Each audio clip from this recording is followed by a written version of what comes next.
divine, oh night. Yeah, wonderful. It seems I have some company in my parlour. Welcome, I'm Charles, and you all seem to be delightful little coloured balls of light. Hello. Yes, I see all of you over there by the fire. Yes. Who's this over here? I see Robert is in the back on the divan, and Ashcroft. Nice to make your acquaintance. Now, I can, of course, see all of your names. Yes, Pierre Bemoiras. Wonderful to meet you, Pierre. And Debbie, and just a single letter B, and somebody who's either bowing or having some kind of technical difficulty, and Joe. And Braden, of course. Well, I hope you're staying warm over there. Tonight is, well, it's no exception, beside maybe the way your presence has been conducted to me.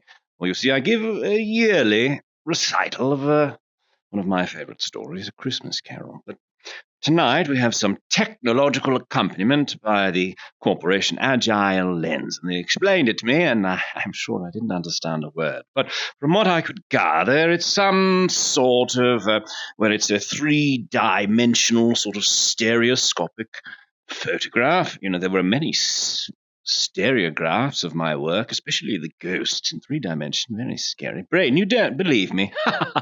Well, it happened. Yes, you can go to the library and find it. And of course, the magic lantern of my youth, a kind of projection device. There were many versions of A Christmas Carol with phantasmagoria up on the screen. Well, tonight's presentation is a kind of stereoscopic magic lantern show. Well, that's what they tell me, anyway, because I think they got tired of explaining it. But what that means is that through some kind of transmutation in the astral projector, your presence has been brought across this plane, and we can now share a 3-dimensional magic lantern slide together. Isn't that remarkable? Sure, yes, you agree with me. And Cedric there, and Twist, well, it seems like you've seen it all, my friend. You're not impressed in the least. And you, I think, have an auto-generated name. So go ahead and write to me. Not only that, but you can write anything you want. It doesn't have to be your name. It's a bit of a small kind of communication, but we will allow some vocal questions after the show. Your voice will be transmuted across the astral plane as well as your text and the direction of your sprightly presence, let's say. Hello there. Now, this being a sort of technological presentation with new technology, well, you must be prepared for the worst. Yes, we've had a few incidents, much more harmless than in my day, where the magic lantern, using the limelight, would typically burn down the theatre. So yes, horrible, really.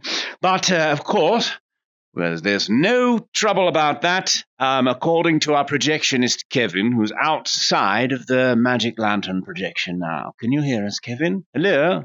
Yes, I'm right here. Can you hear me, Charles? Can indeed. All our friends here want to know what they should do in case the magic lantern explodes or whatever. Of course. While we do not expect that we will have any kind of tech issues, any of you who work in VR regularly will attest it is in our best interest to be open to the possibility that we may encounter some. And if you do, we have a very simple process. We ask that you give it 5 to 10 seconds to see if it catches itself up for you. Largely, if you're experiencing tech issues, what you'll experience is the scene has frozen or a piece of furniture has remained from one scene to the next. Otherwise, you might hear people talking but see no animation from their avatars. In any of those cases, we ask you give it 5 to 10 seconds, see if anything happens. It should catch itself up. If it doesn't, simply exit the app and re-enter, and you should be caught up. Worst case scenario is you'll miss a couple of seconds of the show.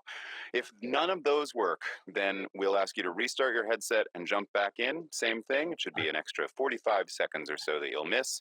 And if none of that is working, please jump into the Discord in the XR Live channel to speak to us in the Christmas Carol VR thread.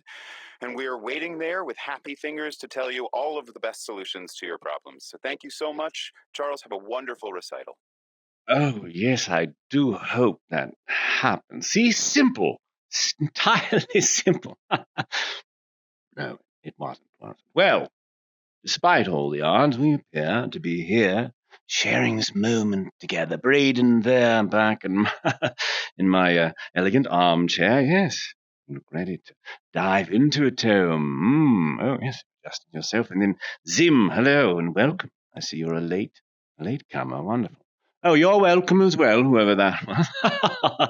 Now, before we begin, of course, now that you are not attending as, let's say, a normal human being would, you have a sort of sprightly astral project. Hello there, Cedric and B. Welcome to the lectern. Yes, do you feel more important? You look it, maybe. Maybe it's just that sort of cheery turquoise glow about you. Before we begin, you as a sprite can experience this story in a numerous amount of ways, I'm told. Yes, you have a bit of a fairy light there in front of you. Now, that only appears to you. That's your personal bit of fairy, and if you want to use it to examine the show, it won't ruin for anybody else. This has been well designed. Yes, I can hear you as well. Thank you. Sorry, this place is a bit haunted, I think. I hate to say it. In fact, that brings me to my next question. Now, this is a Christmas story, of course, so who here enjoys the holidays and finds it fills them with jolliness and cheer? Okay, nobody. Not Rob. Okay, one person. Robert. Well, you know, that's not unusual. Yes. The holidays are in the depths of winter. Oh, dear, Ashcroft just fell through the floor. Well, perhaps there's something deep down dark below that he knows that I don't. Well, you see, acknowledging the darkness of the holiday time is what can make it cheerful again. So as long as we're here together, this moment could end any second, as far as I understand. Let's use it, shall we? Who here believes in visions from beyond the veil? Anyone here? Oh, Chris and Braden, Zim. I see Ashcroft, Cedric. A little maybe. You're not going to rule it out, Cedric. I see you're a bit of a skeptic, but you're not close-minded. I like that about you, Cedric. And what about you, Pia? You stood completely still. That's fine. Unfazed, I would feel like. You're an old hat at this. All right, well, I'll stick by you then. Well. Oh, and yes, as a sprite as well, you can move all about in a myriad of ways. You could even grow larger than the tallest buildings or smaller than a gnat. Ha! Can you believe it? I envy you a bit. Well, don't envy that poor automaton version of me you talked to at the end. Even that unsettles me a bit. I don't know what kind of experience you had, but I think that covers it. So without further ado, is everyone ready? Oh, hello, Whitmore. Remember, you can enter your name, blah, blah, blah. If you need any help, just type in anything you want along the way. I'll try to attend. Is everyone ready? Nod your head if you are. Shake your head if you need one more moment. All right. Well, if we lose anyone, I'll try to pick up where we left off and try to accommodate as I can. Now, since we are ready, without further ado, let's begin. Marley, hello, Edmund, was dead. To begin with, this must be distinctly understood, Joe, or nothing wonderful can come of the story I'm about to relate. Now, Scrooge never painted out old Marley's name. There it stood for years afterwards above the warehouse door. Scrooge and Marley. Oh, dear, he was a tight-fisted hand at the grindstone, Scrooge. No wind, Lisa. As you can see, he's quite... Oh, you disappeared. Don't run away. Did I scare you? Sorry, Lisa. Yes, you don't have to interact in this show, you know. You can stand back and observe. It's perfectly up to you. No wind that blew was bitterer than he. Nobody ever stopped him in the street to say, "Oh, gladsome looks. Ah, my dear Scrooge, how are you? When will you come to see me?" Ah! Oh, my.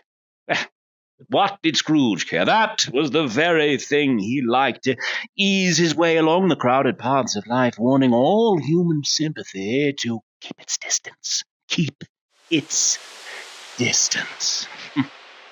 Well, shall we begin traditionally, Zim? Once upon a time, of all the good days of the year, on Christmas Eve, old Scrooge sat busy in his counting house. Now his door was open that he might keep an eye upon his clerk, who in the next cell beyond was copying letters. Now Scrooge had a very small fire, but the clerk's fire was so very much smaller that it looked like one coal. "A Merry Christmas, Uncle! God save you!" Now, this was the voice of Scrooge's nephew. He entered sort of from this area, so, excuse me, I'm going to walk through you, Ashcroft. I don't mind if you don't, yes? Good, consensual, wonderful, okay. I got a chill. I didn't expect that. "Merry Christmas, Uncle! God save you!" Now, as I said before, this was the voice of Scrooge's nephew, who came upon him so quickly that this was the first intimation he had of his approach. Bah! Humbug. Christmas a humbug, Uncle? Surely you don't mean that. I do. What right have you to be merry? You're poor enough. Oh, well, come then. What right have you to be dismal? You're rich enough. If I could work my will, then every idiot who goes about with "Oh, Merry Christmas" on their lips should be boiled in their own pudding and buried with a stake of holly through their heart. Keep Christmas in your own way and let me keep it in mine. Keep it? But you don't keep it. Let me leave it alone, then. What good may it do you?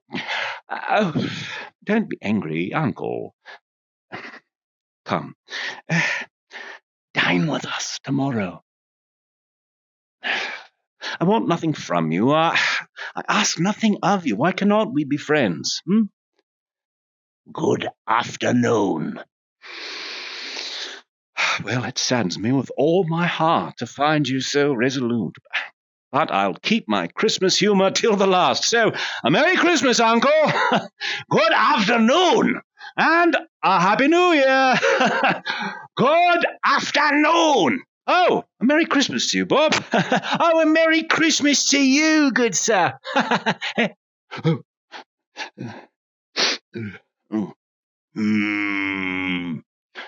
There goes another fellow, my clerk, with 15 shillings a week and a wife and family, talking about a Merry Christmas. I'll retire to Bedlam. This lunatic and letting Scrooge's nephew out. Now I'd let 2 other gentlemen in, sort of same procedure as before. Hensley, thank you for making room for the entrance. Again, I really don't mind if you're in the way. It really doesn't bother me a bit. Now, these 2 gentlemen, well, they were pleasant to behold, sort of portly, Ashcroft, and now they stood and they took off their hats, tipped them, and now addressed him formally. Scrooge and Marley, as I presume, have I the pleasure of addressing Mr. Scrooge or Mr. Marley? Mr. Marley has been dead these 7 years. Well, Mr. Scrooge, it is more than usually desirable at the current time of year that a few of us should make some accommodation for the poor and destitute who suffer greatly at the present moment. Many thousands are in want of common necessaries. Yes, sir, many hundreds of thousands are in want of common comforts. So a few of us are endeavouring to buy the poor some meat and drink and means of warmth. Yes. Are there no prisons? Well, plenty of prisons, sir. And the union workhouses, are they still in operation? They are. Still, I wish I could say they were not. Well, I'm very glad to hear it. I was afraid from what you had said before that, something had happened to stop them in their useful course. I don't make merry myself at Christmas, and I can't afford to make idle people merry. I pay for the above institutions that I have mentioned. They cost enough, and those who are badly off must go there. But sir, many can't go there, and many would rather die. If they would rather die, they had better do it and decrease the surplus population. Good afternoon, gentlemen. Well, seeing clearly that it would be useless to pursue their point, the gentlemen withdrew. Meanwhile, well, Chris, as you can see, the fog, the darkness thickened. Well, at length the hour of shutting up the counting-house arrived, and with an ill will, Scrooge dismounted from his stool and tacitly admitted the fact to the expectant clerk. You'll want all day tomorrow, I suppose, Well, if it's quite convenient, sir. It's not convenient. And it's not fair. If I was to stop half a crown for it, you'd think yourself ill-used. I'll be bound, yet you don't think me ill-used when I pay a day's wages for no work. Oh, sorry, it's only once a year, sir. Poor excuse for picking a man's pocket every 25th of December. Yeah, but I suppose you must have the whole day. Be here all the earlier next morning. The clerk promised that he would, and we went home. Now, Scrooge took his usual melancholy dinner and his usual melancholy tavern and went home. Now, he lived in a lowering old pile of a building in a gloomy suite of rooms. Well, hello there, Whitmore. Nice to see you. Remember, that's an auto-generated name. If you want to fill in your whatever name you like or anything you want to say to me at all, feel free. What are you all doing over there? I've got something to show you. Come closer. Yes, whoever you like. Yes, gather round, gather round. Now, this is a moving show. You're going to have to get used to it. Now, there was nothing at all particular about the knocker on the door. As you can see there, of course. It was maybe very large, but that was it. So, can anyone explain to me, B?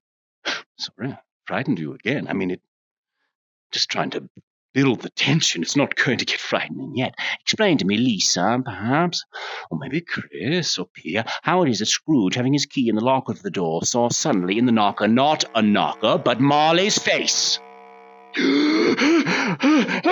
Marley's face! As Scrooge looked fixedly at this phenomenon, it was a knocker again.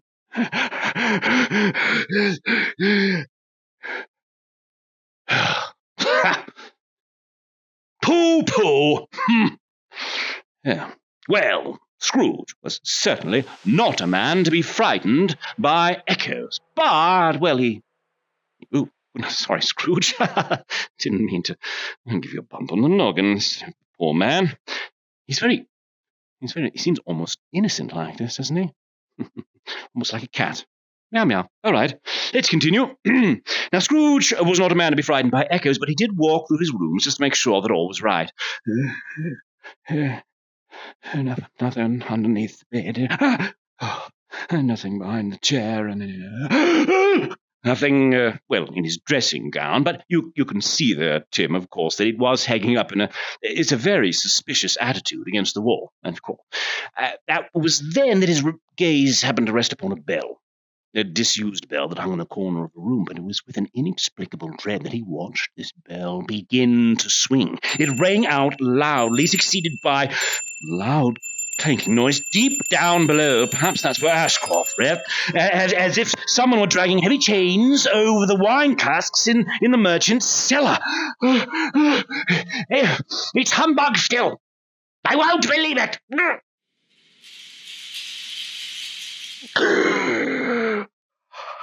How now? What do you want with me?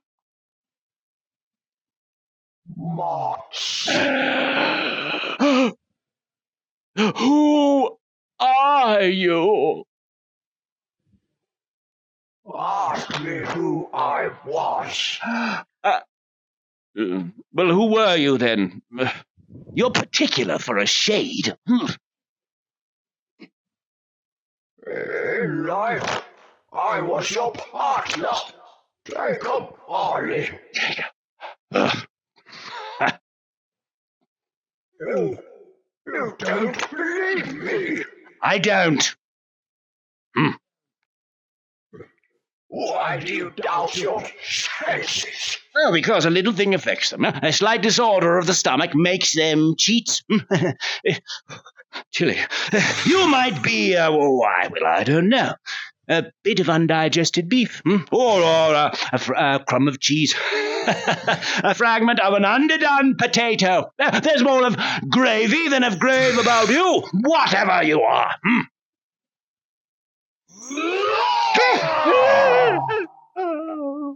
mercy.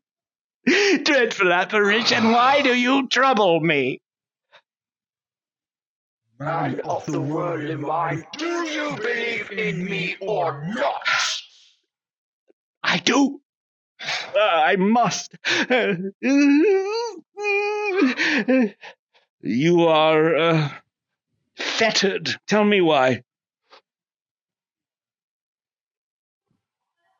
I wear the chains I forged in life. I made it link by link and yard by yard. I girded it on of my own free will, and of my own free will I wore it. Would you know the weight and length of the strong coil you bear yourself? It is a ponderous chain. Old Jacob Marley, tell me more. Speak comfort to me, Jacob. I am here tonight to warn you that you have yet a chance and hope of escaping my fate. A chance and hope of my procuring Ebenezer. Yes, you always were a good friend to me. Oh, thank you. You will be haunted by 3 spirits. Is that the chance and hope you mentioned, Jacob? It is. I think I'd rather not. Without their visits, you cannot hope to shun the path I tread. Expect the first tomorrow when the bell tolls 1. Oh, couldn't I have them all at once and have it over with, Jacob? Expect the second Uh, on the next night at the same hour. The third upon the next night when the last stroke of 12 has ceased to vibrate. Look to see me no more. And look that for your own sake you remember what has passed between us. As the spirit connection began to fade, Scrooge saw that the air was filled with phantoms, wandering hither and thither in restless haste, and moaning as they went. Every one of them wore chain. Yeah, Braden. None were free. Well, whether they faded into mist or mist enshrouded them, he could not tell. But, excuse me, Edmund. Scrooge closed the window, and from the emotion he had undergone, or the fatigue of the day, or his glimpse of the invisible world, went straight to bed without undressing, and fell asleep upon the instant.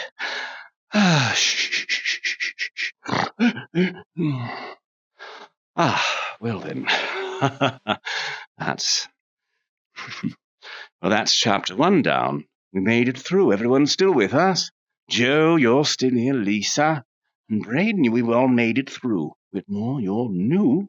Gibbon, B over there, Ashcroft. Wonderful. Well, I'm going to take a moment and remember the taste of water, and then we will continue. Oh, it used to be delicious. Now, let's carry on, shall we? Everyone ready? Yeah? No one needs a moment? All right. Then we shall continue. When Scrooge awoke, it was dark. Now he was endeavouring to pierce the darkness when the neighbouring chimes of a church struck. He resolved to lie awake until at length it broke upon his listening ear with a deep, dark, hollow, melancholy one. Light flashed up in the room upon the instant, and the curtains of his bed were drawn aside by the unearthly visitor who drew them. And well, as close to it as I am to him, and I'm much too close, actually. Sorry, I'm going to move excuse me, Twist, I'm moving towards the fireplace. You don't want to see an author trod on his work too much, you know. Are you, sir, the spirit whose coming was foretold to me? I am. Who and what are you? I am the ghost of Christmas past. Long past? No, you are past. Well, I'm much obliged, but I can't help thinking that a night of unbroken rest would have been more conducive to that end.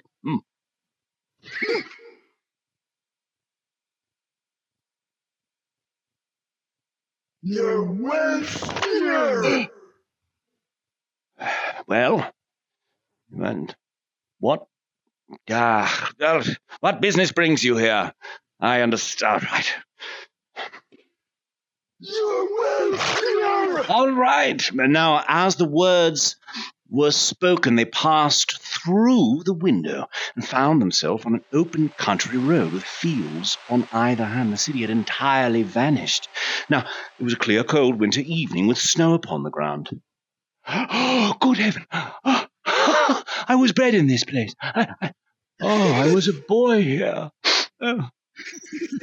Your lip is trembling, and what is that upon your cheek? A pimple. I beg of you, lead me where you will. You recollect the way? Oh, remember it. I could walk it blindfolded. Strange to have forgotten it after so many years. Let us go on. Scrooge walked along the road, recognizing every gate and post and tree, until at long last a little market town appeared in the distance with its bridge, its church, and winding river. A school is not quite deserted. A solitary child, neglected by his friends, is left there still. I know. Oh. Entering the dreary hall, there was a chilly bareness in the place that associated itself, somehow with too much getting up by candlelight and, not too much to eat. A door at the back of the house disclosed a long, bare, melancholy room made barer still by lines of plain desks. And in one of these, a lonely boy was reading near a feeble fire, and Scrooge wept to see his poor forgotten self as he used to be. Oh dear. Oh. Suddenly a man in foreign garments, wonderfully real and distinct to look at, stood outside the window with an axe stuck in his belt and leading by the bridle a donkey laden with wood. Why, it's dear old Ali Baba. It's dear old honest Ali Baba. Yes, I remember one Christmas time when yonder child was left all alone. He did come for the first time, just like that. Oh, poor boy. Oh, poor boy. Oh, I wish. Oh, but it's too late now. What is the matter? Nothing. Nothing. There was a boy singing a Christmas carol outside my door last night. I should like to have given him something, that's all. Let us see another Christmas! This produced an immediate effect. The ghost led him to a certain warehouse door. Do you know it? Know it. I know it. I was apprenticed here. Oh, it's old Fezziwig. Oh, bless his heart. Why, it's a Fezziwig alive again. Yo-ho there, Ebenezer. Scrooge's former self, now grown a young man, came briskly in. Hiley-ho, my lad. Oh, no more work tonight. Christmas Eve, Ebenezer. Highly ho, my lad. Clear away. Let's have lots of room here. Oh, there was nothing they wouldn't have cleared away with old Fezziwig looking on. It was done in a minute. The lamps were trimmed, and the warehouse was as bright a ballroom as you would desire to see and upon a winter's night. Oh, in came a fiddler with a music book. In came Mrs. Fezziwig, one vast, substantial smile. In came the 3 Ms. Fezziwigs, and in came the 6 young followers whose hearts they broke. In came all the young men and all the young women employed in the business, and away they all went, 20 couples at once, round and round. During the whole of this, Scrooge acted like a man out of his wits. His heart and soul were in the former scene, and with his former self. He remembered everything. He remembered everything, enjoyed everything, and then he underwent the strangest agitation. A small matter to make these silly folks so filled with gratitude. Small? Well, is it not? He has spent but a few pounds of your mortal money. Is it so much that he deserves this praise? Oh, no, it isn't that, Spirit. He has the power to render us happy or unhappy, to make our service light or burdensome, a pleasure or a toil. The happiness he gives is quite as great as if it cost a fortune.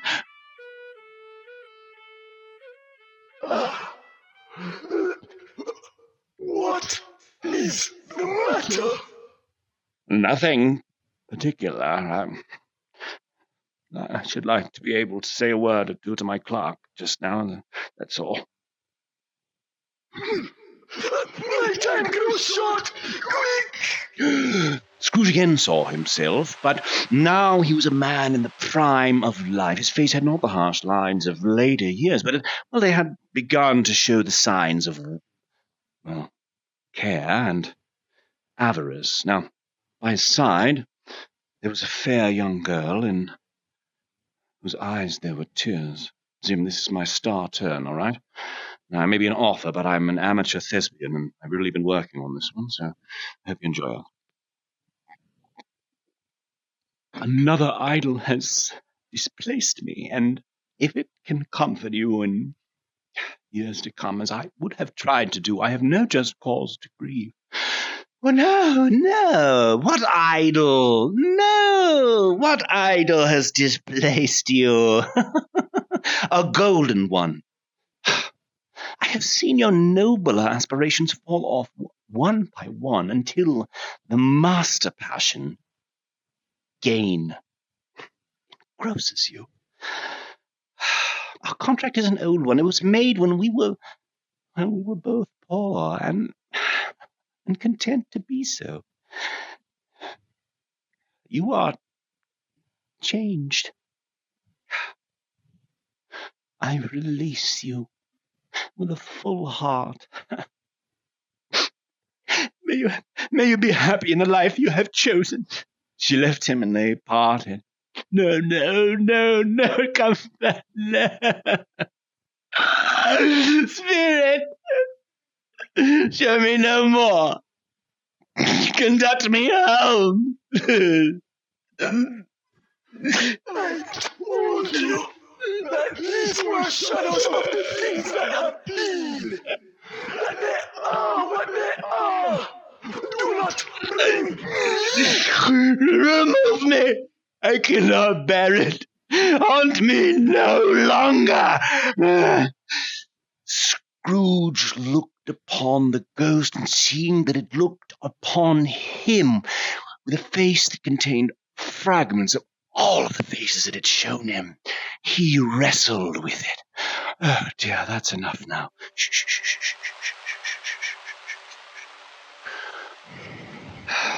He was conscious of being exhausted and barely had time to reel to bed before he sank into a heavy sleep. Shh, no sleep now. Shh.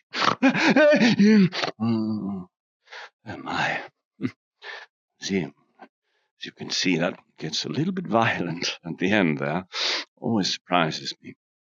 Well, I think I've got another time for another memory of water. This chapter always arrives a little bit late, so you don't mind everyone doing well. Well, Emerald, I believe you're new. Indeed, maybe you didn't have time to type in your name. Whitmore, again, I don't know who you are. Anyone else? Twist? Ashcroft? Good, we've got everyone. Wonderful. Now, continuing on. Awakening in the middle of a prodigiously tough snore, Scrooge felt that he... Hey, you're on the clock. Come on. Hey. Yes, you, Mr. Grouchy. Come on. Hey. Scrooge felt that he was roused to consciousness in the right nick of time. You're darn right he was. For the special purpose of holding a conference with the second messenger dispatched him. When the bell tolled 1 and no shape appeared, well, he was taken with a violent fit of trembling. He got up in his slippers and shuffled to the door. Well, we actually can't walk at the same time, so yeah, we'll do the best we can. Shuffle. Well, you have to, suspend your disbelief a little bit. We're doing our best here. There we are. All right. Now, it was his own room. There was no doubt about that, but it had undergone a surprising transformation, from every corner of which it looked a perfect grove from which bright gleaming berries glistened. There sat a jolly giant, glorious to behold.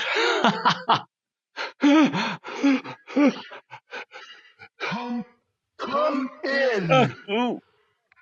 Come in and know me better, man.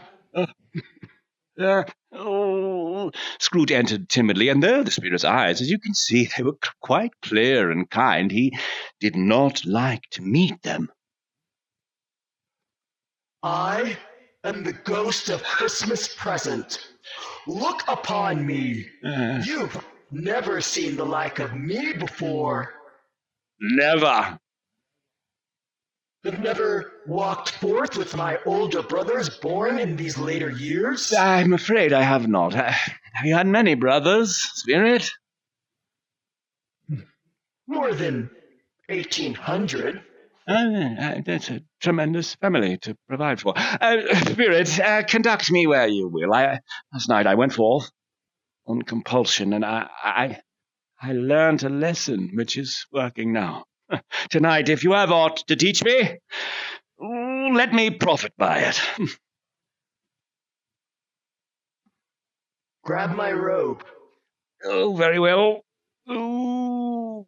Scrooge did as he was told and held it fast, and he found himself on the streets once again on Christmas morning. The ghost conducted him straight to his clerk's house, and on the threshold of the door the spirit smiled and stopped to bless Bob Cratchit's dwelling. Here? Oh, very well. What is this? Up rose Mrs. Cratchit, dressed but poorly in a twice-turned gown, but brave in ribbons. She laid the cloth, assisted by Belinda Cratchit, second of her daughters. Oh, and now 2 smaller Cratchits came tearing in, screaming and luxuriating, basking in thoughts of sage and onion. They danced about the table. Oh, and then came in little Bob, the father, his clothes that were so threadbare, at least darned up and brushed to look seasonable, and of course, Tiny Tim upon his shoulder. Well, Beaker, hello there. Hadn't seen you. Beaker, alas, for Tiny Tim, he bore a little crutch, and he had his limbs supported by an iron frame. In Victorian times, you know what that means. And how did little Tim behave? As good as gold, and better. You wouldn't believe the strangest things he has told me when he's going home, wouldn't you, Tim? He told me that he said he hoped the people saw him in the church because it might be pleasant for them on Christmas Day to remember who it was that made lame beggars walk and blind men see. Bob's voice was tremulous as he told them this, and trembled even more when he told them that, Tiny Tim is growing strong and hearty. Up rose Mrs. Cratchit to take up the pudding. In half a minute she entered, flushed but smiling proudly. Oh, a wonderful pudding! Everybody had something to say about it, but nobody said that it was at all a small pudding with such a large family. Shh, Grace! Would have been straight heresy to do so. Shh. Oh, well, at last, since wonderful, it's like you're all here at dinner. Hello, Braden. Hello, wonderful. At last the cloth was cleared, the hearth was swept, the fire made up, and the entire Cratchit family drew around the hearth. I'll give you, Mr. Scrooge, the founder of the feast. The founder of the feast, indeed. I wish I had him here. I'd give him a piece of my mind to feast upon, I would. The children. My dear, Christmas Day, It should be Christmas Day, I am sure, on which one drinks the health of such an odious, stingy, unfeeling man as Mr. Scrooge. I'll drink his health, for your sake, in the days, but not for his. Merry Christmas and a Happy New Year. He'll be very merry and very happy, I have no doubt. The children drank after her. It was the first of their proceedings which had no heartiness. Scrooge was the ogre of the family. The mere mention of his name cast a dark shadow over the party, which was not dispelled for a full 5 minutes. But after it had passed, they were 10 times merrier than before. Oh, Merry Christmas, my dear. God bless us. God bless us, everyone, said Tiny Tim. Spirit, tell me if Tiny Tim will live. I see a vacant seat in the poor chimney corner, and a crutch without an owner carefully preserved. If these shadows remain unaltered by the future, the child will die. No, kind spirit, say he will be spared. What then? If he be like to die, he had better do it and decrease the surplus population. Man, if man you be in heart, forbear that wicked cant until you know what the surplus is and where it is. Will you decide what men shall live and what men shall die? It might be that, in the sight of heaven, you are more worthless and less fit to live than millions like this poor man's child. Scrooge bent his head before the ghost's rebuke, and trembling cast his eyes upon the ground. But then Scrooge and the spirit were upon their travels. Many homes they visited, and many places they went, but always with a happy end. They stood by sick beds, and they were cheerful. By poverty, and it was rich. In almshouse, hospital, and jail, and miseries, every refuge the spirit left his blessing. Well, to him it was a long night. I mean, if it were only a night, but Scrooge had his doubts of this, because the Christmas holiday appeared to pass within the space of time that they passed together. Curious, right, Lisa? Yeah. But then Scrooge looked about him for the ghost and saw it not. You remember the prediction of old Jacob Marley, and as the last stroke of 12 ceased to vibrate, he cast up his eyes to behold a solemn phantom, draped and hooded, coming like a mist along the ground towards him. Are you the ghost of Christmas yet to come? Yes? You are about to show me the shadows of the things that have not happened, but will happen in the time before us. Is that so, Spirit? Yeah. Well, lead on. Lead on. It is precious time to me, I know, and the night is waning fast. Lead on, Spirit. The city seemed to encompass them and spring up about them of its own act. And then, we seem No, we're all here. It seemed like the spirit connection got loose for a moment, but I think we're all watching, yes. The spirit directed his attention to a certain knot of businessmen. Well, I don't know much about it either way, said a great fat man with a monstrous chin. Oh, my. I only know he's dead. What has he done with his money? Asked a red-faced gentleman. I haven't heard, said the great fat man with the monstrous chin again. He hasn't left it to me, that's all I know. It's likely to be a very cheap funeral, for upon my life, I don't know of anybody to go to it.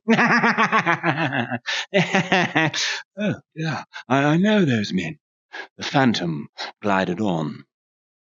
Now, Scrooge and the phantom went into an obscure part of town that Scrooge had never penetrated in before, and sitting in beside a charcoal stove among the wares that he dealt in was a grey-haired rascal. Scrooge and the spirit came into the presence of this man, just as a woman with a heavy bundle slunk into the shop. What odds? What odds then, old Joe? Everybody has a right to take care of themselves. He always did. Ha! That's true indeed. No man more so. Who's the loss for a loss? Who's the worse for wear for the loss of a few things like these, Not a dead man, I suppose. If he wanted to keep him after he was alive, then, well, why wasn't he natural in his lifetime? If he had been, he'd have had somebody to watch him when he was struck with death, instead of lying, gasping out there alone by himself, gasping out his last. Open up that bundle, old Joe. Let me know the value of it. What do you call this, then? Bed curtains. You don't mean to say that you took 'em down, rings and all, with him lying there? Yes, I do. Why not? He frightened everyone away from him when he was alive to profit us when he was dead. Scrooge. That's me, yes. I'm Scrooge, and I think you've made your point on him, meaning me. Yes, the case of this unhappy man might be my own. Perhaps Scrooge, meaning me, his life tends that way now, yeah? Yeah. Merciful heavens, what is this? Scrooge recoiled in terror of the scene. As you can see, it had changed again. He was looking at a bare, uncurtained bed on which there lay, beneath a ragged sheet, something covered up. And on this bed, unwept, uncared for, was the body of this man. Scrooge looked towards the spirit for explanation, but its steady hand as pointed at the head. Yes, Zim, Edmund, keep a respectful distance, if you don't mind. Spirit, this is a fearful place. In leaving it, I shan't leave its lesson, trust me. Let us go. Oh, I beseech you, let me see some tenderness connected with the death. The Scrooge conducted him through streets, well, now familiar to his feet. Here, watch this. There you are. He found the mother and the children seated around the fire. Quiet. Very quiet. I wouldn't show weak eyes to your father for the world. But I think he's walked a little slower these last few. I've known him to walk. I've known him walk with Tiny Tim upon his shoulder very fast indeed, but he was very light to carry, and his father loved him so there was no trouble. No trouble. There's your father at the door. Bob was very cheerful with them, he spoke pleasantly to all the family. Oh, my dears, I wish you could have seen it. Oh, it would have done you good to see how green the place is. But you'll see it often, you know. I promised him that I would walk there on a Sunday. No, my little child, my little child. Spirit, something informs me that our parting moment is at hand. I know it, but I know not how. Tell me whom that man was that we saw lying dead. Spirit conducted him through an iron gate to a churchyard. It stood among the graves and pointed down to one.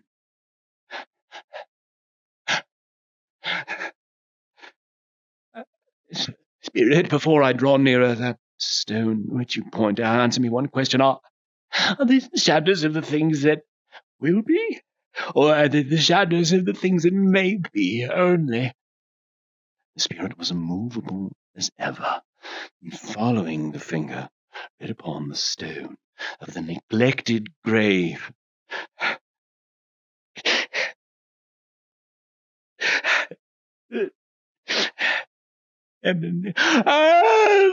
His own name. Oh, Spirit, why show me this? Why show me this if I am past all hope? No, show me yet that I may change these shadows you have shown me with an alternate life. I will try to keep the Christmas in my heart. Through all the year, I will live in the past, in the present, and the future. I will not shut out the lessons that they teach. Oh, tell me I may sponge away the writing on this stone.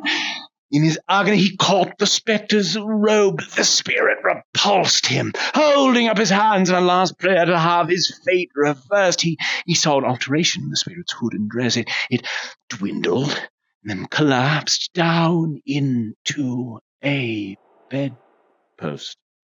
Oh, yes, and the bed was his own. The room was his own. Oh, best and happiest of all, the time before him was his own to make amends in. Oh, the spirit's already shall strive within me. I know. Oh, Jacob Marley, heaven and the Christmas time be praised for this. Oh, the shadows of the things that would have been may be dispelled. No, they will be. I know they will. Oh, I'm as merry as a schoolboy. I'm as happy as an angel. I'm as light as a feather. Oh, you there, boy? Yes, you. What day is it today? Yes, today. Well, sir, it's Christmas Day. It's Christmas Day. The spirits have done it all in one night. Do you know the poulterers? Yes, the one at this corner. Do you know if they'd sold the prize turkey? No, not the little one, the big one. Yes, go have them bring it here and go and buy it. Yes, they shan't know who sends it. I'll send it to Bob Cratchit's house. It's twice the size of Tiny Tim. Hello, whoop. Merry Christmas. That's much too big to carry to Camden Town. You must have a cab. The chuckle of which he said this, and the chuckle of which he paid for the cab, and the chuckle of which he recompensed the boy were only to be exceeded by the chuckle with which he sat down breathless in his chair again and chuckled till he cried. He got up all in his best and had not gone far, and going out into the street when he came across the portly gentleman who had been in his counting house the day before. Excuse me, yes, you, sir. Yes, I hope you succeeded yesterday. It was very kind of you. Oh, and Merry Christmas! Mr. Scrooge? Yes, that is my name. Oh, and I think I must beg your pardon, sir. Oh, and will you have the goodness? Dear Mr. Scrooge, are you serious? Oh, yes, not a farthing less. A great many back payments are included in it, I assure you. Yes, sir, I don't know what to say. No, shh, don't say anything. Come and see me. Will you come and see me? I will. Oh, yes, I thank you. Yes, I thank you 50 times. Bless you, sir. In the afternoon, he turned his steps towards his nephew's house. Fred, it is I, dear Uncle Scrooge. I've come to dinner, Fred. Will you let me in? Yes. Now, who's that, huh? Let him in. Why, it's a mercy he didn't shake his arm off. Oh, yes. Oh, he was at home in 5 minutes. Nothing could be heartier. Wonderful party, wonderful games, wonderful unanimity, wonderful happiness. Oh, but he was early at the office next morning. Yes, he was. Oh, if he could only be there when he catch Bob Cratchit coming late. Oh, his hat was off and his pen was scribbling as if he was trying to overtake 9 o'clock. What do you mean by coming here at this time of day? Yeah, yes, sir. I am behind my time. Yeah. You are? Oh, yes, I think you are. Step this way, sir, if you please. Well, it's only once a year, sir. It's only once a year, sir. It shall not be repeated. I was making rather merry yesterday, sir. See here, my fine fellow, I'm not going to stand for this sort of thing any longer, and therefore, I'm about to raise your salary. Yes, I'll raise your salary and endeavor to assist your struggling family, and we shall talk about your affairs this very afternoon over a bowl of smoking Bishop Bob Cratchit. Oh, he did it all. He was as good as his word and more. He was as good a man and as good a friend as the good old city knew. Now, some people, of course, laughed to see the alteration in him, but, well, he let them laugh, and little he heeded them, for, as you can see, his own heart laughed, and that was quite enough for him. He had no further encounter with spirits, and, like yourselves, of course, and Tiny Tim, of course, postscript, who did not die, Zim, all right? You can settle down. He was a second father. Oh, it was always said of him that he knew how to keep Christmas well, if any man alive possessed the knowledge. May that truly be said of us, and all of us. And so, as Tiny Tim observed, God bless us, every one.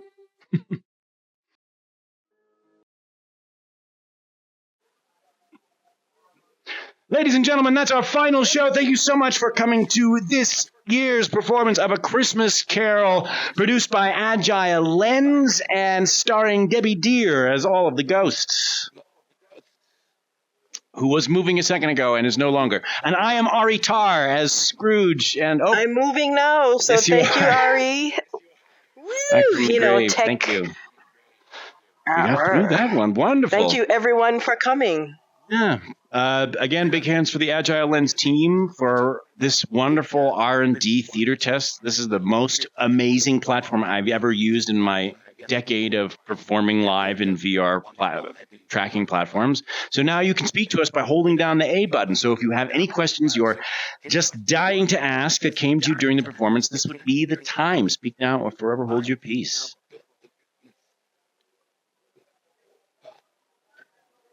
So you see stuff like this every day then. This is old hats, y'all. You've seen, this is basically what last weekend looked like. All right. Yeah, everybody's saying yes, so they're clearly in the right place. Clearly, because all VR industry audience tonight. Someone was talking though until I so rudely cut them off. Hi, that was me. Hi. Amazing performance. Thank you so much. I've been waiting to see this show. I was curious how you switch between characters. That was fantastic. I saw that there were 2 people in the beginning, and then I totally forgot, and I thought there were like maybe 5. Thank you very much. Well, Agile Lens has given me a second avatar, which is hidden right now.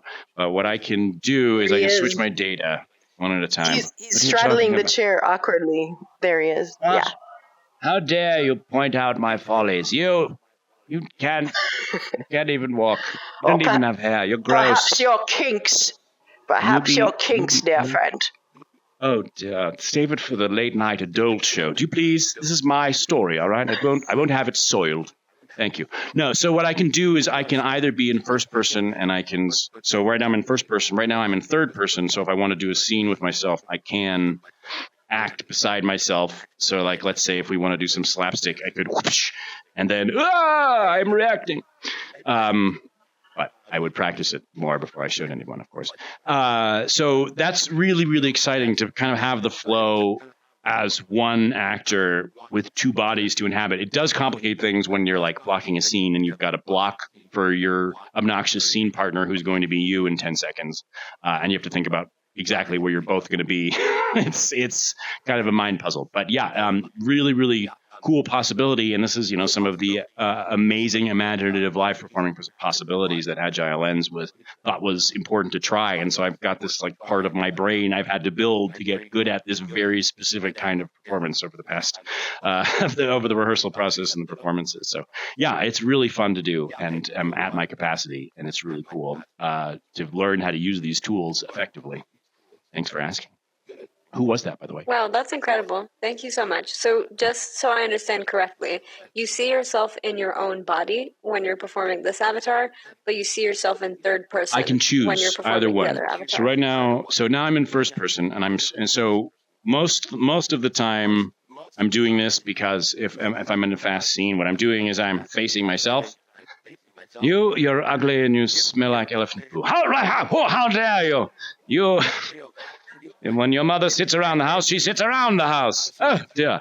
But in any case, that's in first person. And then if I were to switch out in third person, then I also have these kind of RC controls where I can I'm almost done. I can move them in third person. But Thank you if I again just do for this, letting they me look do weird. this. So you kind of have to like Really fake. appreciate it. I'm walking. Are you having fun down there? I'm walking Yeah. this way. Yeah. And now Almost he's done. walking around. Thank But you. don't hit the chair. Beep, beep. Backing up Scrooge. Amazing. That's great. Yeah, so if you couldn't see the seams, it means that I'm getting better at using this very specific, very strange acting tool. And I believe the next contract. So is it a button? It's several buttons. There like yeah. So, I mean, that's the cool thing about VR acting. We did this in past years with a motion capture suit and face tracking using like a camera, the traditional post-production style, but I didn't have a window. So it's been really great to have a VR headset that we're just using the Oculus Pro and face tracking and the Meta Quest movement SDK, which is if you move in specific ways, it can be actually pretty accurate. So, yeah, that's all that I'm really using, and I'm just using the controllers on the Oculus Pro. It's just getting the timing of the switch, so it's not necessarily obvious. And some performances are better than others. There's kind of a flow state that I have to get into to manage that many factors at the same time. Yeah. And you're not wearing... That's incredible. Thank you so much. Thank you. What was that question? Sorry, are you wearing controllers on Someone was asking if we're not wearing... Controllers are on our hands, yeah. And you can do it... not on your legs? No. So, like I was saying before, we had a mocap solution that was for post-production. We scrapped it. We tried a new one this year, which was specifically for live VR. But even then, running two sets of software and correcting lag, it was just off. It was a difficult puzzle. And so with the new Meta SDK, like I was trained in Suzuki physical theater movement, which is a lot of like Japanese theater training where you're kind of shifting your weight. And as long as you move in with perfect physical theater technique, it can pretty much track what you're doing. Oh, smaller steps. Anyway, a lot of practice. Anyone else? Last call. Before we take our last question, let's take everyone over to the Yule log over in this direction. What do you think? Over here by the tree. Let's do it. Yeah. Come on, everyone. Here, I'll drive. Everyone Scrooge up over for here. a Christmas tree selfie? Woo! Just woohoo! Yeah, you can jump in the tree as an ornament or cuddle up to us, whatever you like. We don't bite. All right. Anyone have Here, I'll make sure Scrooge is grumpy. Anyone have a last-minute question they want to ask, just while we have the communication lines open before the veil falls once again? Yeah. Yes, Guys, I have a question. fantastic job. Sorry, Ooh, not okay, question, okay. just saying really good job. Very cool. Oh, thank you so much. I also want to say Thank I you, second. guys. Awesome. Thank so you. much. Wish there was an applaud Thank button. you. Responsible for What does the the pink light beautiful do? costumes. Oh, someone is asking who's responsible for the beautiful costumes, I think. Amazing team of asset designers and Thank you. engineers to put this all together.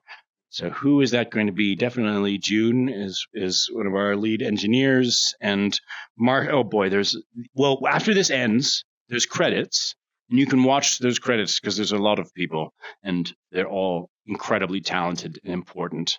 Ah, And if I tried Yeah. to tell you each and every single one of them, we would be here for a while. gotcha. And sorry Very to true. all of them that are listening. But it's a big production, and yeah, we're just the tip of the iceberg. It's a really amazing team at Agile Lens. All right, one quick question: we'll face Jackie C, who is the camera, and take a selfie. Everyone wants to bobble about. You can nod for some extra bouncing holiday cheer. There you go. All right. Happy holidays, everyone. This was our last show. Last call for anyone who has a question. This is our Happy last show. holidays. Happy holidays. Yeah. Bravo. Thank you Thank you very all much. for sharing your Awesome. clap clap. Thank you. Thank you. Thank you. Thank you.